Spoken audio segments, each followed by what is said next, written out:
Good morning everyone. আমি এসেছি কালকে মামার বাড়িতে রান্না পুজো আছে, যেখানে আমাদের এখানে অনেকে অরন্ধনও বলে। তো কালকে রান্না হয়েছে, তো আজকে এখানে আমরা পুজো নিয়ে যাচ্ছি। আমরা এখন যাচ্ছি নারায়ণ মন্দিরে পুজো দিতে। আজকে পুজো দিতে হয় মন্দিরে। তো আমি যাচ্ছি, আমার বড় মাইমা যাচ্ছে, আর মানু মাসি যাচ্ছে। এটা আমার বড় মাইমা আর এটা আমার মানু মাসি। এটা নারায়ণ মন্দির, কত সুন্দর, দেখো কত সুন্দর কারুকার্য করা মন্দিরটায়।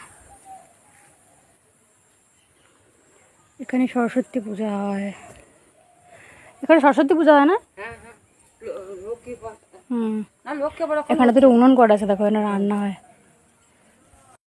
সবাই পুজো দিয়ে গেছে। মামার বাড়ি মাসিমণির বাড়ি তো একটা গ্রামেতেই, তো এখান থেকে মাসিমণির বাড়ি একটুখানি। কালকে এসে প্রথম মাসিমণির বাড়িতে ঢুকেছিলাম, তারপর বিকালের দিকে মামার বাড়ি এসেছি। তো তাই মাসিমণির সাথে একটু দেখা করে আসি। আমি, মাইমা, মানু মাসি তিনজনে মিলেই যাবো।